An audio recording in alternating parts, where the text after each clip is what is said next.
Alright, so today I'm back with another Blue Lock leak video, and today we will go over the leaks for Chapter 282. Sorry that this video is a bit late, but like last weekend I wasn't home yesterday and therefore I couldn't work on it. But here it is. Hopefully, you aren't too mad about it anyway. The leaks for this chapter was pretty interesting. As of course, firstly, we had Isagi talking for about half of the chapter, but after he was done, he realized something crucial for his evolution. And then, in the end, we got to see the upcoming matchup between the monster Rin and the main boy Isagi, which looks like it's gonna be extremely wild, but I don't want to say too much, so you will just have to sit back and watch to find out what happens. Anyway, before jumping into it, please leave a like or comment, as well as join the Discord server down in the comments. With that out of the way, let's get into it. Alright, so to start off chapter 282, we get right into the match again, and it's in the most intensive moments, as the commentators say that there's only 59 seconds remaining in the star change system, so if they are going to do something, they have to do it now.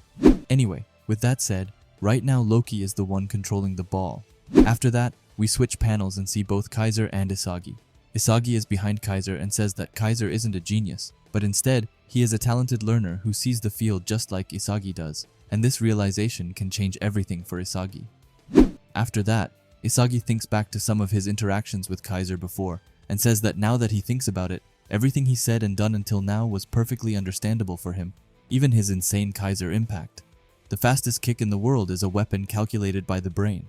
He continues by saying that this isn't unimaginable sensuous strength like Rin or Loki, but it is the strongest type of design imaginable in the world. As he says the world something clips for Isagi as he finally gets it, he says it means that a talented learner is equal to the world type. Explaining that within the ego types he thought about, the self type and the world type is characterized by performing best to do things that seem worthy to the world, and the logic that drives talented learners, could they maybe be the same thing? After that, we see a giant puzzle piece, as Isagi wonders if this means that a genius is equal to the self-type egos. After that, he's telling himself to slow down and really think about this. He thinks that pursuing what brings value and meaning to oneself is what creates the inspiration and inventions of the geniuses, so it's got to be this. He then says that he is slowly getting hooked by this analysis. After that, we get to a panel with a bunch of different players. We have everyone from Nagi, Ryo, Baru Snuffy, Bachira, Kunigami, Chigiri, and then Isagi at the bottom, who says that geniuses can be found because talented learners are there. They admire each other and confront each other. And because Isagi was fighting with that ego, he realized that geniuses and talented learners aren't in some sort of hierarchy. Instead, they stimulate each other in a relative way. After that, we leave Isagi's head and instead go back to the match where Loki still has the ball and Noah tries to go and block him. Reichi screams at the team to make a numerical advantage, and Hiyori just says that here he comes the Wonder Child.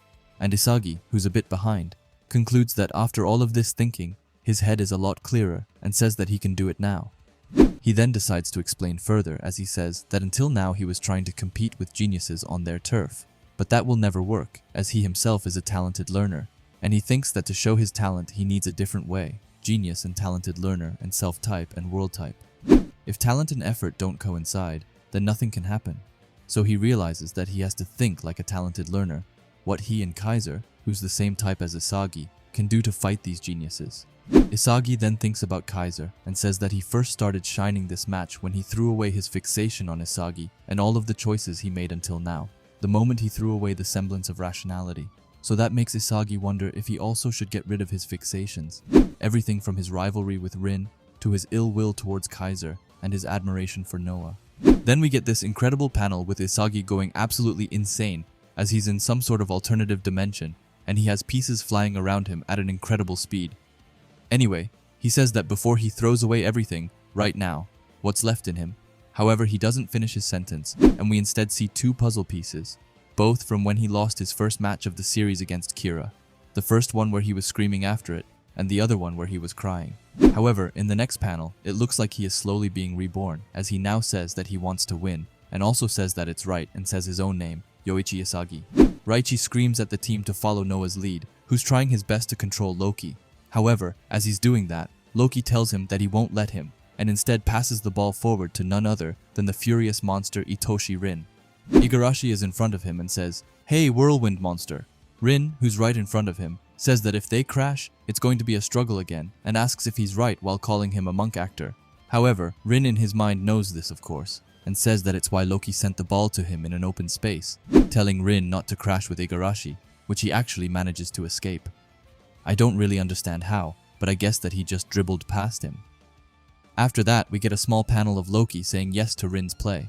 Then a random bastard Munchen player tells his team to cut off Rin's course, but Rin isn't folding and just tells them to come at him. And then we actually get an insane panel with Rin going in between the two bastard Munchen players and putting his hands on their chests to actually press them away and make a path for him, which just looks so incredibly cool. As he does that, he says that he wants to dive to that monster break spot, and then we get a small panel of his face, which looks wild as he looks like a monster with his tongue sticking right out. But then, the savior comes to us as Isagi, who's actually glowing with some white glow, and he just looks like he's coming straight from another dimension. But he says that it won't be enough, and calls Rin a freak.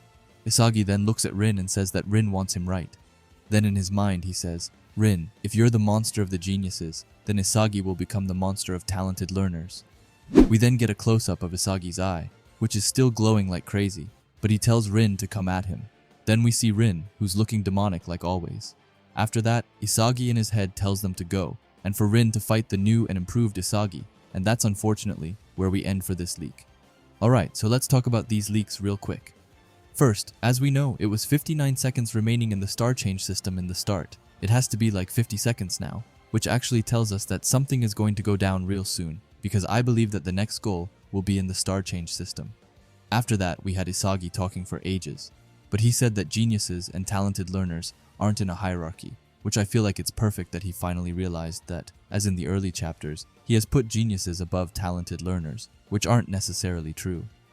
However, I like the idea of Isagi throwing away all of his fixations and just focusing on himself, and that has to be the next step to level up, as we saw that he got some crazy glow right after realizing that. And I just actually need this chapter to come out like right away, because there were so many insanely cool panels that I'm dying to show you guys. Like Isagi is actually looking like a god in this chapter. It legit looks like he's just been reborn or something like that. Not to mention the crazy panel where Rin was just pushing the bastard Munchen players to the side. That looked so cool. It legit blew my mind. Anyway, I'm so ready for another Isagi versus Rin matchup, and I'm actually betting on Isagi winning this fight. However, it could also be here that Rin scores the final goal. Who knows? But I'm super interested in hearing what you think is going to happen between Rin and Isagi, so please let me know in the comments down below. Anyway, if you like Blue Lock and videos like this, then I would highly suggest you subscribe to this channel, and while you are at it, leave a comment and a like, as it helps out with the algorithm a ton. And if you are curious to see another video of mine, then please watch the video that will be popping up on the screen now. Anyway, thanks for watching, and have a great day. Bye.